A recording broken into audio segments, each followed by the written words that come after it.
सध्या राजकीय नेते आणि प्रशासकीय अधिकाऱ्यांकडून पत्रकारांना मिळणारी वागणूक पाहता हे चाललंय तरी काय असा संतप्त सवाल उपस्थित केला जात आहे.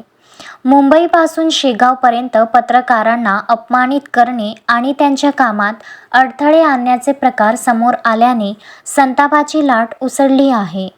मुंबईत पुढारी न्यूजच्या महिला पत्रकार शिल्पा नलावडे यांचा शिवसेना उबाठाच्या माजी महापौर विशाखा राऊत यांनी अपमान केला, तर शेगाव येथे पत्रकार समीर देशमुख यांना वृत्तांकनापासून रोखण्यात आले.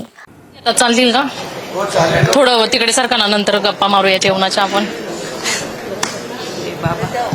मी माझी महापौर आहे. मला काढायचं नाही काढत नाही. मग इकडून या ना, इकडून बोलताना नीट बोल. नाही अहो कॅमेरामध्ये तू या इथे बसले तिथे बसले जेवणाच्या गप्पा करता, हे माझ्या पुढे बोलायचं नाही. I am telling you, this is not the way you should be. This is not the way you should behave with anyone. कळलं? तू तुझ्या अवकात मध्ये राहा. तुम्हाला काय वाईट? तू काय हो, तुम्ही जेवणाच्या गप्पा आम्ही बोलतोय, आम्ही तू कोण सांगणार आम्हाला आम्ही काय बोलायचं नाही? असंच बोलली असंच बोलली. नॉट द वे, हे बरोबर नाहीये. मी आताच सांगते, ही जेव्हा जन्मली नव्हती ना तेव्हा आम्ही या सभागृहात आहोत. मी तसं नाही तुला मॅडम, तुम्ही इकडून या असं बोलते, फक्त कॅमेराच्या मध्ये येते म्हणून थोडं. तू पण मला हलवणार. शिवसेना पक्षाचं कार्यालय, तू मला हलवू नाही शकत. कळलं ना? पक्षामध्ये नकोच होतं. तू पण हलवणार मला. इथे वा काय म्हणलं चुकीचं आहे. नाही बोलत मी. अशीच बोलली, मी वेगळी नाहीये.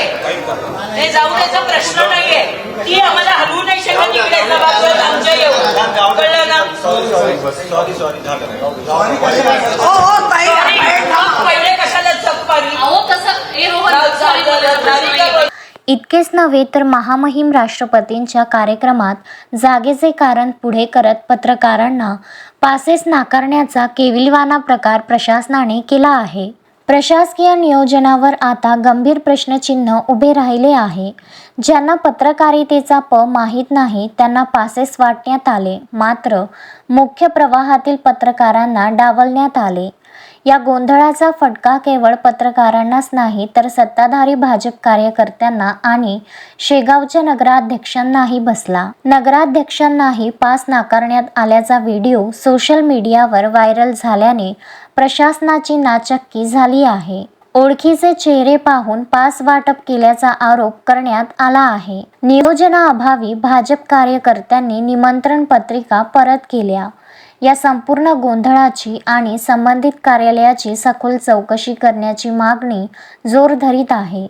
एकीकडे पत्रकार या अन्यायाचा सोशल मीडिया आणि बातम्यांद्वारे निषेध करत असताना अधिकारी आता सारवासारव करण्याचा प्रयत्न करीत आहे. मात्र या सर्व प्रकरणाकडे लोकशाहीतील अभिव्यक्ती स्वातंत्र्यावर प्रश्नचिन्ह निर्माण केले आहे. कोणत्याही पक्षाचे निर्वाचित अध्यक्ष होऊ द्या, पण नगराध्यक्ष हा संत नगरीचा बहुमान आहे आणि देशाचे राष्ट्रपती जर महामहिम येत आहेत आणि त्यांच्या स्वागताचा जरी सुद्धा अध्यक्षांना अधिकार नाही.